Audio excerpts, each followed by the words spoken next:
Yo, what it do, guys? It is your boy, Leon Mookie here, back with you with another new chapter of the Deku and his goddesses. And again, sorry it's been a while since I last uploaded a chapter. Honestly, I've kind of had this chapter ready to go like for months now. The only reason I haven't had released it yet was mainly because I wanted to refresh my memory on that of Nikke after all. Not to mention, with all of the newly added Nikkes that keep on coming out one by one, especially that of, three specific, Nikkes, and also new events that actually add more to the lore of Nikke, especially around that of Best Girl Rappy.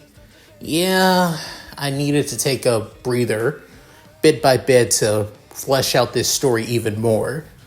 Thankfully, I've only got season 1 down and half of season 2 as well. So unlike that, my other stories on this channel, I'm not really in a rush of completing this after all. So yeah. Anyway, let's go with that of a necessary recap. We went over on that of Izuku beginning his training in that of the Nikke and that of the Commander Academy in the arc. Where there, it was rough, grueling, but also necessary for his, dream of being a hero, but a different type of hero. Through this, he also began to understand more about Nikkes, that they're more than just cyborgs or women that became cyborgs, but women who had no choice of becoming Nikkes, forced into it, or had to either to survive, making him more sympathetic to their plight. Not only that, on his first mission, things went wrong. However, it was only that of a dream, a memory. As Izuku's 3 years have now gone by, currently now 18, coming up to that of 19 actually, as he has that of a pretty amazing and life that he wouldn't change for anything.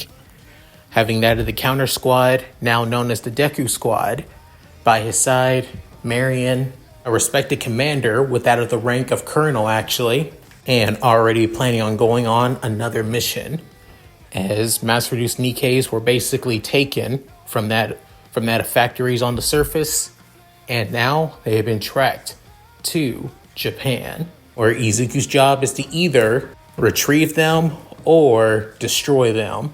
That is the orders he was given for this assignment, as Deku begins his mission.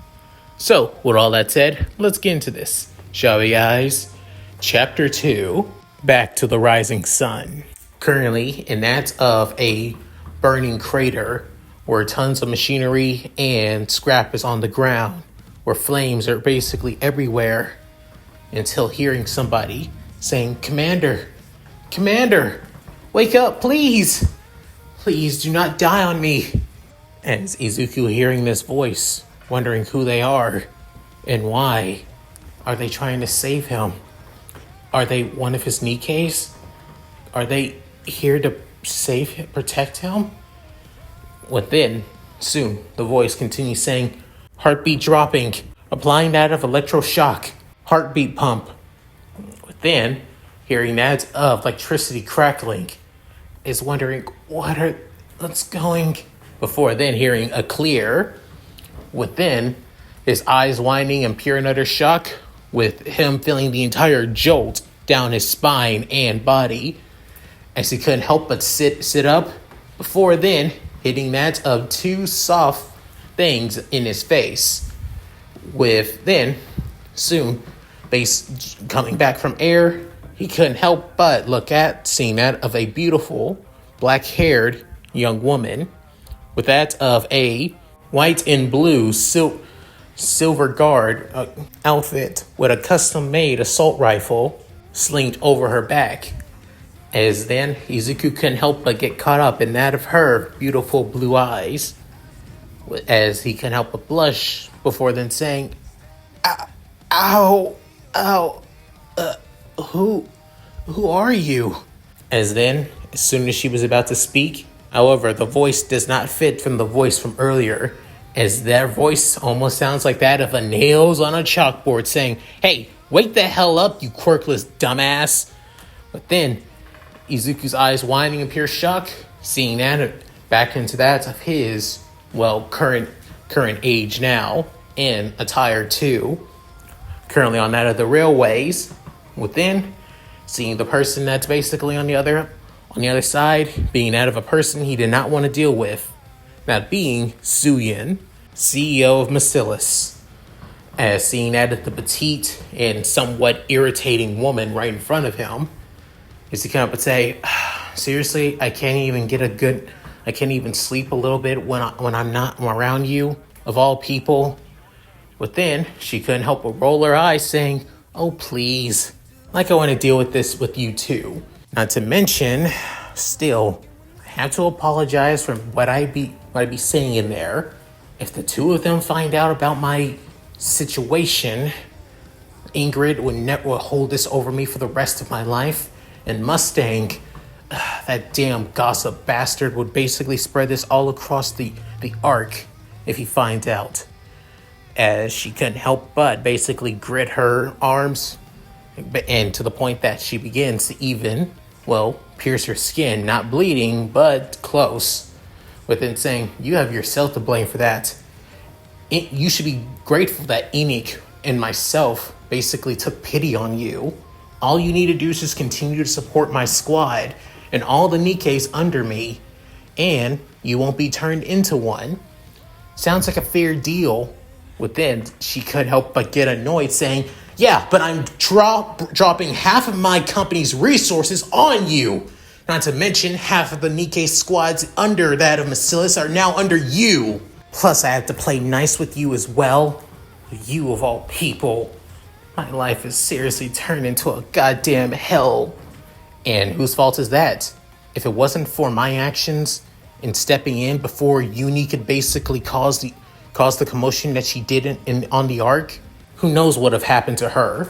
Call this karma after all the bullshit that you pull on that of Nikke's all under your company outside of that of Matisse. Also, letting you know, both Mihara and Uni are doing well at the outpost, in case you were wondering.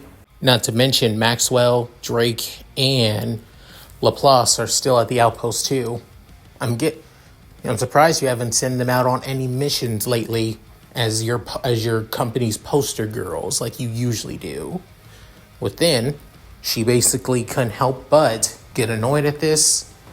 Before then, sighing, saying, look, we've been over this, Midoriya.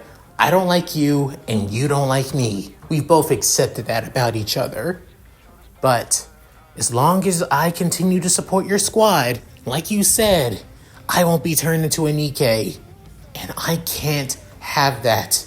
I refuse to be one of those goddamn rust buckets. Hell, I'd rather even take being your goddamn sex slave over giving out half of my company's assets to you.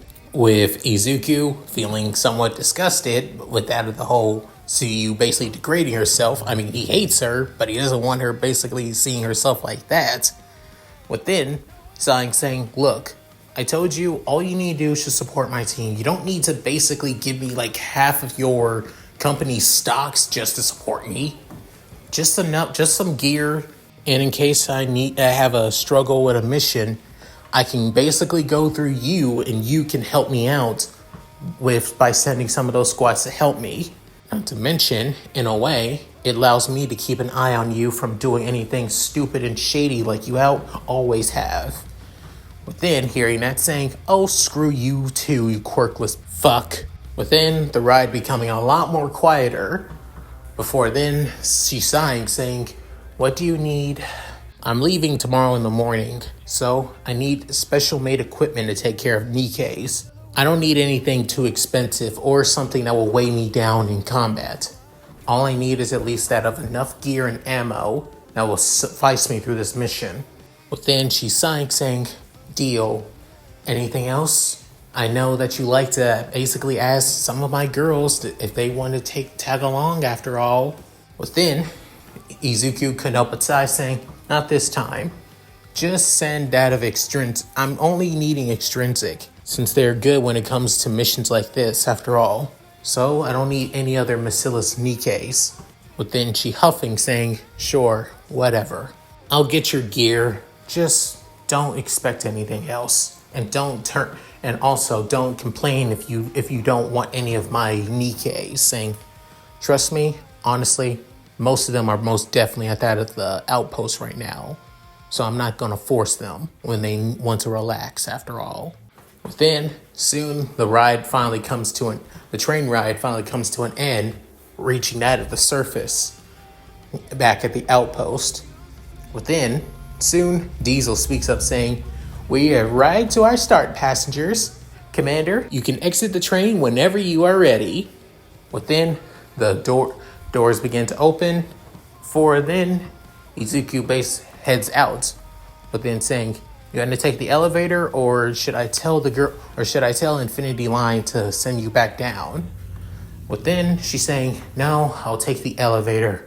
I don't want to put any more debt than I have to in that of Ingrid's junk heaps after all." Within, Celine screaming over the intercom saying, "What was that? You want to say that to our faces?" Within, Diesel acting like that of the mother figure she is, saying, Now, Celine, no need to talk to that of the CEO of Macillus that way. We know she didn't mean by that." As Diesel was basically moderating, with then Syuen feeling smugged, as then Izuku basically rolling his eyes, before then Brid spoking up saying, "Correct, actually, because if she did, and basically did disrespect us, the conversation she had with that of the commander and her would basically be leaked all across the arc on the internet for all to see. And it will let those of Macillus' shareholders know that she is willing to degrade and sell her body to a mere soldier just so she doesn't get turned into a Nikke. How shameful. But of course, that's only if any of us tell, right? CEO Syuen. Within, Syuen actually looking like all the color is basically drained from her face. Within, Izuku spoke up saying, "Burn, please don't do it. I mean, I know she disrespected you, but please don't. You're better than her." Within, she's saying, "Well, if you are saying, Commander, then I'll follow it. I just didn't expect an apology from the CEO, that's all. Nothing more, nothing less, from me and my team." Within, Diesel saying, "Burn, you're going too far." "Correction, Diesel. I have not gone far enough." Within, Cillian screaming, "Yeah, we expect an apology." Within, he's saying, "Just apologize and I'll let it go." Within, she's saying, "Fine, I'm sorry for calling you junk heaps. Now can I go?" Within, both Izuku and Syuen leave. Within, Diesel saying, "Good luck on your mission, Commander, tomorrow. We look forward to it." Within, Celine saying, "You still owe us 3 a date after all, so you better not get yourself killed." Before then, the train doors close. Within, Izuku can help but scratch the back of his head. As then Syuen saying, "Still can't believe that you go on dates with your Nikkes. Seriously, don't you have any self-shame for yourself?" Within, Izuku saying, "They're still people. Just because they're in mechanical bodies doesn't mean a damn thing to me. It's only the Ark that basically sees them as nothing but tools, even though half of them used to be pro-heroes and villains, and civilians forced into this situation after all, so who's to blame for that?" But then, Syuen saying, "Whatever, I'm heading to the elevator. Just don't waste my time." As then, Syuen basically calls that of a taxi, as the outpost is no longer basically as small as it was before, as it's almost the size of that of a small city, to be honest. All thanks to Izuku and the many Nikkes that he has grown to have a bond with through his 3 years as a soldier for the Ark. Within, heading to that of the command center, while waving at that of many of the Nikkes passing by, some that are close friends with him, while some that are basically his lovers, as this is the life that Izuku wouldn't trade for anything for. If many of them asking if Izuku is there still on, if he's busy, or if he has time to spend time with them, as this is something Izuku is so used to that he's kind of made a routine for all of it. Within, arriving in the command center, taking that of several floors up to that of his to the command room. Before then, seeing that of Anais, Neon, Rappy, and also Marion as well. With then Izuku surprised saying, Marion, you're still here? Within, soon, Anais couldn't help but tease that of Izuku, saying, wow, Commander, why didn't you get rid of her that quickly? How shameful and heartless you are. With Neon saying, true, Master, you've become truly cold-hearted lately. Did our next mission report basically make you this angry? Within, Marion saying, oh, Commander, did I make you mad? I'm sorry, I didn't mean... Within, Izuku blushing, saying, that's not what I meant at all. I just wanted to know why I thought for sure that you would go back to that of Chime and Crown and back on the surface into the castle. That's all. I didn't mean anything bad by it. I'm not angry at all.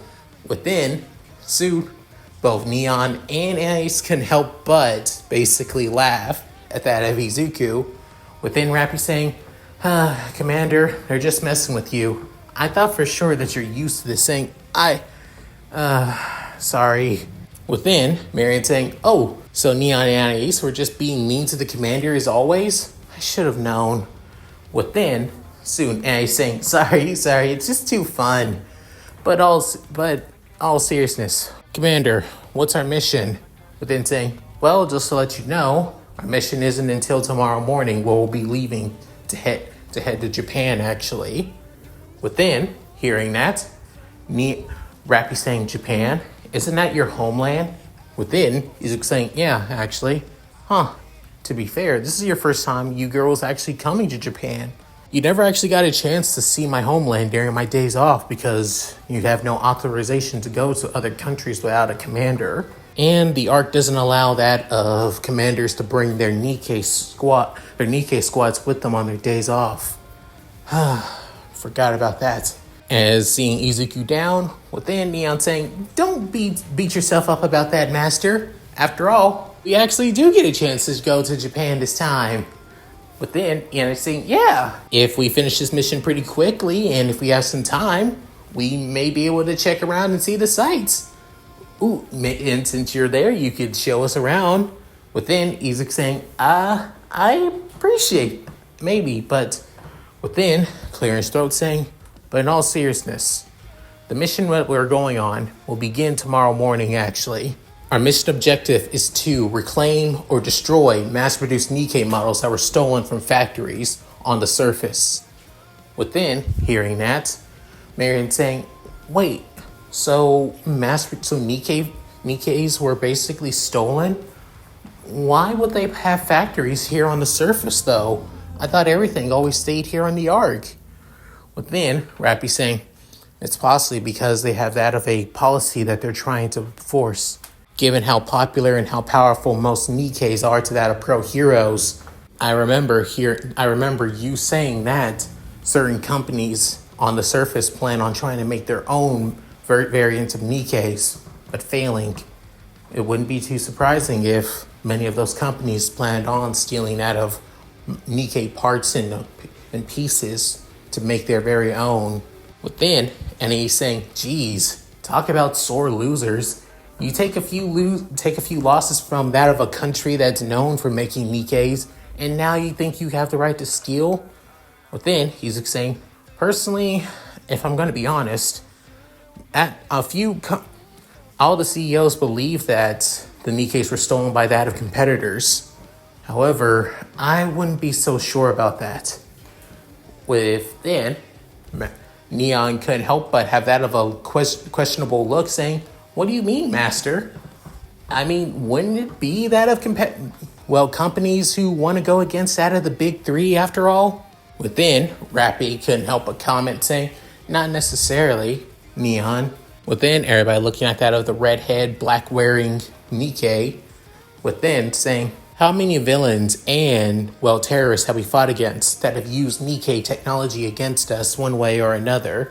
But they've only been able to use that of parts and pieces laying around on the battlefield or either abandoned by that of commanders who didn't care about that of their Nikkes, repurposed them as that of support gear after all. But now, within, soon, Marion saying, oh, this is the first time that villains may have gotten a chance to take that of mass-produced Nikke bodies for themselves. But then NA's saying, okay, big deal. I mean, they took the bodies. Did they have that of brains already encased into them after all? As the grenade using and yellow wearing Nikke couldn't help but have that of a skeptic look on her face. But then Izuku saying, technically, no, they were just that of the bodies themselves. They haven't had any chance of putting brains into that of the Nikkes, to be honest. Just factory-made Nikkes, nothing more and nothing less. And he's saying, then there you go. Even if they had the bodies, and even if they try and reverse engineer the technology to make mass-produced Nikkes, especially if it's from villains, it's not like they had any chance of using them. Within Neon saying, oh right, that makes so much sense. We have the perfect chance. They won't even know how to use them at all. Within Rappy saying, unless that they put a computer program inside and use an AI to control it. Within, both girls couldn't help but look completely utterly shocked. Within Izuku saying, and that's exactly what this mission's about. Most definitely they would use an AI system to control that of the Nikke bodies, since they don't have any brains for them. Not to mention, even after all of these years, people still believe that Nikkes are nothing but just mindless and robots with that of default personalities after all, but are human women who are in that of mechanical bodies though.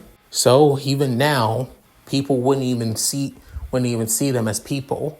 Just give that of the body itself an AI, and it's no different. So, as I said, our duty is to retrieve them or destroy them. We'll have help on this mission as well.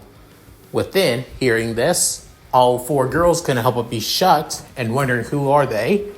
Within, as Izuku was about to say, somebody comes to that of the command room, as then two ladies in that of pure black all appear.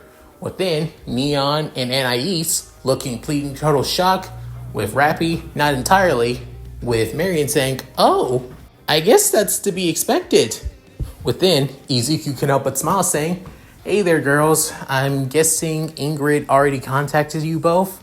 Within, seeing that of two women, one being that of a short girl or short woman with that of long blonde hair, an eye patch over that of her left eye, as she has that of a reinforced militaristic school uniform, and the other being that of a tall woman with that of, well, somewhat medieval gothic attire with that of a black mask, with that of her raven black hair and crimson red eyes. What also stands out the most is that of her pale white skin, as these are the members of Extrinsic, the Nikke squad known to take care of that of rogue Nikke, mainly Nikkes who have already become that of irregulars or corrupted Nikkes. As the members of this team is Guillotine, the blonde-haired girl with the eye patch, and Maiden, the tall, curvaceous, black-haired young woman. But then Guillotine basically spoken up, chuckling, saying, so, we have been called to aid you once again, my partner. The boss herself, the one who stands above all. Ingrid has given us orders to serve you. Isn't that right, my dearest companion, Black Rose? As she soon looks at that of Maiden, as then Maiden could help but sigh, saying, yeah, we have just been called to help you, Commander. Honestly, I have nothing against it if it means spending more time with you, of course. But the quicker we get this mission done tomorrow, the sooner I can come back and finish playing a game I've been playing for a while now. Not to mention, it's 2 players, so if you're up for it. Within, Izuku couldn't help but basically chuckle a bit, saying, that's tempting, Maiden, but... Looking back at Neon, Rappy, Anais, and Marion, Within saying, as much as I would love to, I don't think it's a good time for that right now. Within saying, oh, really? Well, shame. Guess you'll have to make it up to me in a different way once we play together. As she says this with that of a more seductive tone to that of her voice. But then Izuku can help but gulp and blush before then clearing his throat, saying, still, anyway, I hope that we can get this mission taken care of sooner than later. Not to mention, the Ark still doesn't know that Marion is still here. So possibly right after we're done, Marion would then saying, yes, I understand. As much as I don't want to leave you again, Commander, I guess I got no choice though. I'll contact that of Crown or even that of Snow White and the others to come and pick me up after all. With then, and he's saying, ooh, right, that also reminds me, the world still thinks of you as that of a rogue Nikke after all. So there's that too. With then, Rappy saying, Anais. With then saying, what? With then, Marion saying, it's okay, I understand. After all, the commander made this decision for me, for my best interests. And as much as it hurts me staying away from you guys and only coming back here temporarily a few times, I'm okay with it. As long as I'm helpful and useful to the commander, that's all that matters. Within, Izuku can help but smile saying, Marion, thank you. Within, Izuku getting serious saying, at 0600, make sure you're all ready at that of the helipad area to head straight for that of Japan. Have your gear and prepare your quirk and make sure that your quirks are prepared. We head straight for Japan. As for later, Within, soon looking over that of his prosthetic arm, Within seeing that of something being sent towards him, before then pulling out his phone, and then seeing that of a GPS tracking signal, showing that of where all of the mass-produced Nikkes are, still in Japan, and most likely in that of the Kanto region, mostly where that of Tokyo is located. They're still in the same location as before, so this may be a quick mission, back and forth, nothing more. So, do you all understood? Within, every last one of them, even that of Extrinsic, couldn't help but say, yes, Commander. Good, now rest up, especially you two as well. Within, looking at that of Marion, saying, fine, I won't do any late night gaming sessions, Commander. Within, she's saying, but if you want me to get up earlier and making sure that even Guillotine gets up too. Within, Izuku realizing, fine, you two can stay over. Within, looking at that of Rappy, Anais, and Neon, and Marion, saying, you girls don't mind? Within, all of them say, not at all, we accept. Within, Rappy commenting, saying, besides, we all need to go to our own dorm rooms after all. We all agreed we can't house you all to ourselves. Isn't that right? Within, looking at the rest of them, as Marion, Anais, and Neon all nod rapidly, given on how scarier, Rappy can be, after all. But then he's saying, so most of the time I wonder how I survived this kind of life of mine. Mainly by luck. Even though most of my luck is literally bad luck. As Izuku can help but sigh, however, he's still determined for tomorrow's mission. Currently now, at that of Tokyo, Japan, Masafu Prefecture, currently in that of suburban neighborhood, in that of a pretty well-off home, and in one bedroom lies that of a 19-year-old ashen blonde that we all know and love, and some of us love to hate, as the room is surprisingly well kept and also cluttered, but in orderly fashion though, with a little bit of All Might merch around the place too. As this is the room of Katsuki Bakugo, current college student at UA University. As hearing his alarm, he couldn't help but get annoyed at this, but deciding to get up anyway, as this is the right time he's supposed to. With then basic groaning and that of annoyance before gripping that of his palms as small explosions begin to pop out. Within saying, another day. Then getting out of his bed. Soon, Bakugo began to reminisce about everything that has gone through his life and what led him to this point. Katsuki Bakugo A quirk explosion, always basically the top dog of everywhere he goes to, all because of his own quirk. His never get up and always stand his ground mentality always admires a lot of people, but it also gives him great fear among people as well. The only people who don't even fear him at all is that of his own parents and some pro heroes, but everybody either respects him because of his quirk or fear him because of his quirk as well and attitude. There was only one person that always admired him the most as well growing up as kids. The person that he used to see as his childhood best friend before destroying their friendship. Izuku Midoriya. All because of one incident with the boy basically wanting to help him out of a ravine just because it was the right thing to do and because he was just a normal person worried for his friend. He saw it as a form of somebody looking down on him, thinking he was weak. Since then, he began to have that of an inferiority and basically hatred complex for the green net, making his life a living hell, constantly torturing him and bullying him for their lives all the way to high school, until all that changed. During their first year in high school, Izuku dropped out, finding out from his mom that he ended up joining the military, which made no sense to him because Japan doesn't have a military. All they have is pro heroes, and all they need is pro heroes in his eyes. But finding out that there was a military that the Japan government has basically been relying on for almost that of several decades now. The ARC central government, the underground nation that the entire world knows about, considered to be the most powerful nation military-wise, even that of America. But to Bakugo, it's not like it matters. The military means nothing when it comes to pro heroes. After all, being the number one pro in the world is what matters. The military means nothing. Somebody who has been indoctrinated by that of the system, of course, believes this. Throughout his entire high school career, he's basically been sucked up and always been talked up to by that of his teachers and classmates. Everybody trying to get with him in one way or another, and he was so used to it that it means nothing.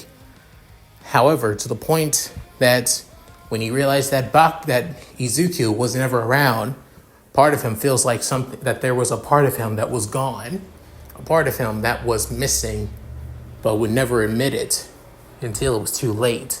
A few times, Bakugo felt like he saw Izuku around Masafu. However, every time when he did try to go after him, he always disappeared one point after. Bakugo, it irritated him, but tried to pretend that it wasn't. But even after all these years in that of high school, he finally achieved his dream of going to UA. Got the highest score in the entrance exam, mainly through that of the practical points. However, what annoyed him, the fact that he didn't get the top score in that of the written exam though, which he plans on rectifying once he gets into UA, as he is meant to be the best, always meant to be number one.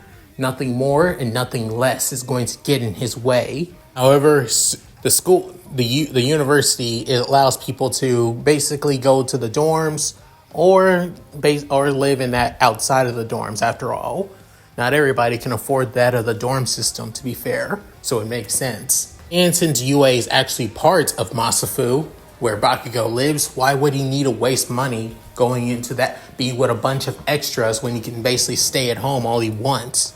And then when he graduates from UA, he can finally move out, like he always wanted. So nothing's changed. However, all that's preparation and everything basically went down the drain as soon as his first day at UA.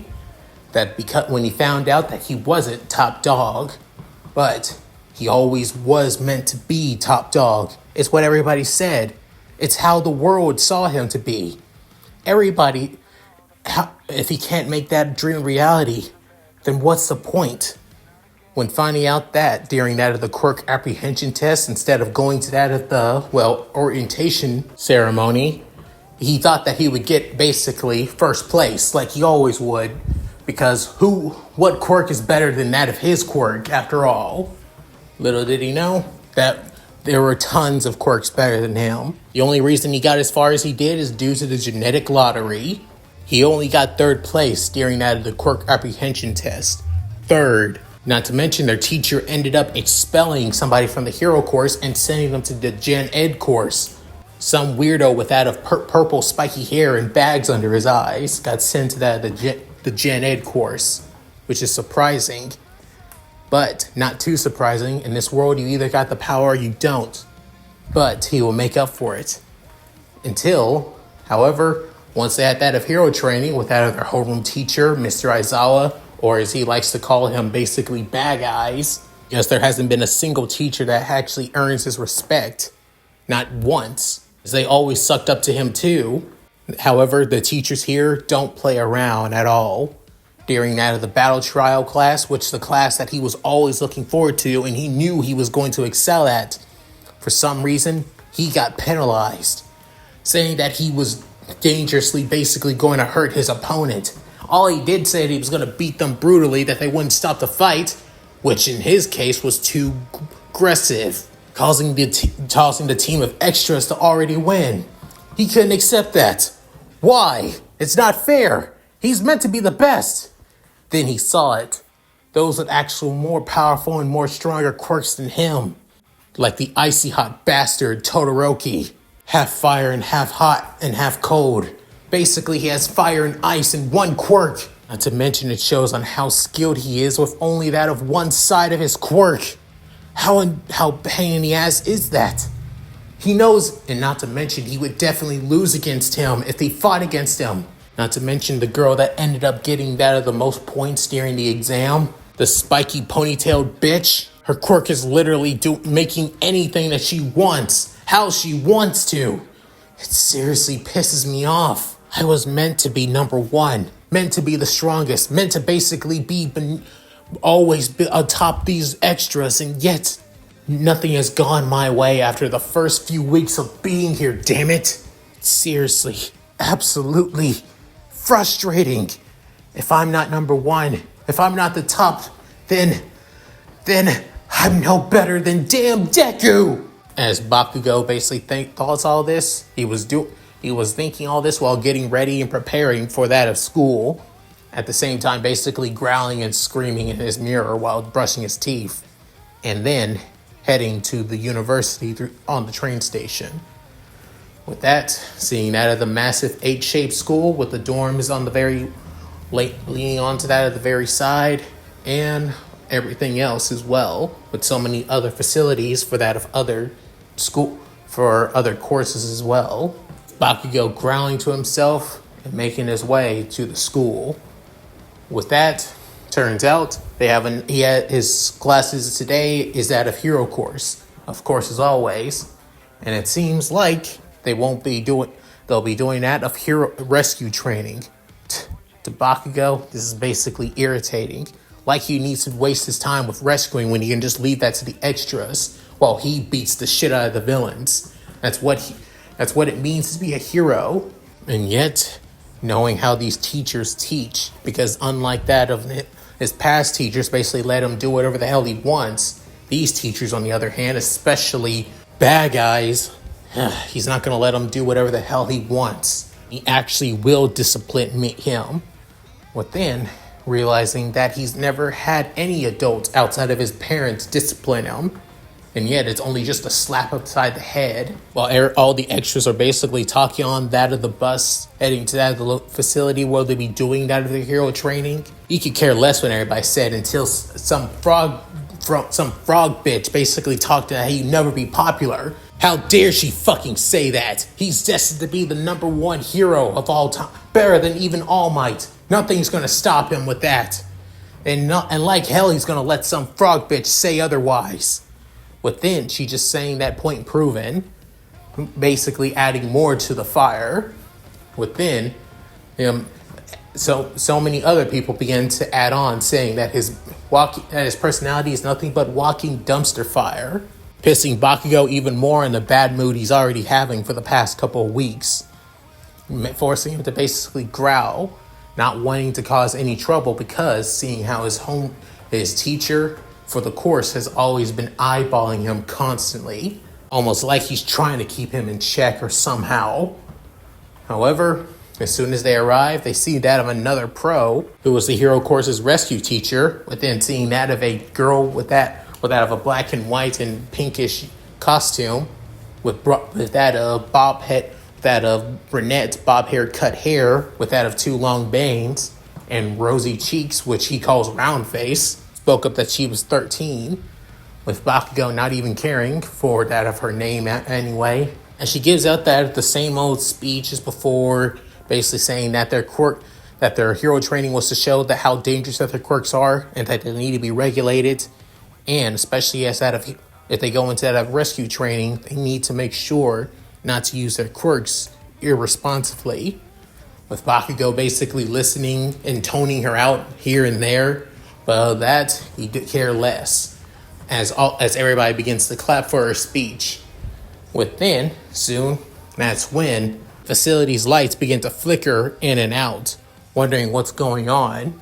Before then, a purple mist materializes, wondering what's happening. Before then, several individuals begin to come out.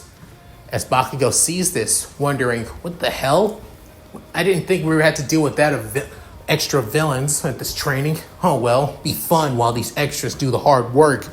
As soon, a guy with that of spiky red hair, sharp teeth, and wearing that of a red and black hero costume, could up and say, "Hey, they even got that of faux villains. I guess this is going to be even more fun." Within, Aizawa spoke up, saying, "Those are not faux villains. Those are real ones. They got into the facility." Within, 13 saying, "But that's impossible. This entire facility is impregnable. Nobody can get through that UA barrier this way, especially without of a transportation quirk." With then Bakugo here and saying, "How the hell did they not know this would happen? This is a real attack, real villains, huh? Then I guess I'm not gonna feel bored after all." As then Aizawa basically telling them, "Everybody, get back now. Head back to the entrance. Get out of here." Within, soon, that of the guy with that of white armor and glasses and blue hair saying, "But sir, what about, I'll give you time. 13, protect them." Within, Bakugo saying, "Screw that noise. I'm going down in a fight." But then, soon, Aizawa saying, remember, you're not pros yet, Bakugo. And I haven't given you permission to use your quirk unless necessary. If you get caught into an unpreventable situation, then you have permission." But then soon, Aizawa stepping down to the ground, before then using his scarf to grab that of several individuals, and then slamming them together into the ground before kicking, punching them all over the place. But then Bakugo saying, It looks like he's more than just talk. He's actually got some skills then. Before then, rushing back to that of his classmates. Before soon, a purple mist portal materializes with that of glowing yellow eyes saying, "Looks like we have arrived." But then, soon, everybody's shocked and surprised. Before then, Mist begins to speak saying, "We are the League of Villains. My name is Kurogiri, and we have brought ourselves into this bastion of justice to kill the symbol of peace. I was told that he was supposed to be here and help train you all." Within, all the students were shocked and surprised, even 13 gasping, saying, "How did you... Wait, are you telling us that you're the ones who snuck onto campus and stole that of All Might's schedule sheet?" Within, everybody shocked and see this. Within, Bakugo gritting his teeth, however, he having that of a deranged smile on his face. Within, Sue saying, "That is correct. We've come to basically kill the symbol of peace. But it seems he is not here. Oh well, I guess hurting his students should be a way to draw him out." Within, as 13 was about to bring out that of her hands up and use that of her quirk Black Hole, that's when Bakugo and Kirishima soon stepped in and sends that of an explosion and charges right into that of Kurogiri. But then Bakugo could help but say, "You got a lot of nerve thinking you could take us down, you bastard." But then Kirishima saying, we're not just gonna let you take us on and beat us. As 13 saying, you two, get back here. It's too dangerous. But then Kirishima saying, don't worry about it, Miss 13. We got this. It's not like he wasn't much before then. The Miss Villain soon spoke up once again saying, oh, you are quite golden gooses. I expect nothing less from the most prestigious university in all of Japan. However, you should listen to your teacher more often because you could always get yourself in danger. As he makes that of the portal even bigger, but instead of sucking them all in, 2 people come through as they look like exactly the same person, with it as it being that of a woman and that of fully teched out military uniforms with that of visors over their heads. Within, all of them completely and utterly shocked, wondering who the hell this is, as they both look alike. Before then, seeing that they have that of shotguns. Before then, Bakugo is about to attack them, alongside that of Kirishima, but as soon as the 2 do, that's when, bang, 2 gunshots basically was shot. As everybody's completely and utterly shocked at seeing this, with even that of Aizawa utterly basically terrified, hearing gunshots saying, what? But within, soon, an individual with that of hands all over his body, with that of shaggy, lightish blue hair and crimson red eyes over that of his hand mask, can help but say, we didn't just come here with that of just villains alone. We were able to gain that of special items. As the guy had that of gamer talk, before then saying, we gained that of the perfect weapon, not just to hurt All Might, but to kill your precious little students. They're called Nikkes. Back upstairs, that's when, as Kirishima was sent flying with basically blood spewing all across that of his arms and his chest, with Bakugo, his entire right arm completely and utterly gone, as both Kirishima and Bakugo scream in blood-curdling screams, as even everybody in Class 1A were completely and utterly shocked as well, as the university students couldn't help but be completely and utterly terrified. Within, soon, that of 13 was finally about to use her quirk, as she tells everybody to get Kirishima and Bakugo to safety and stick close with one another.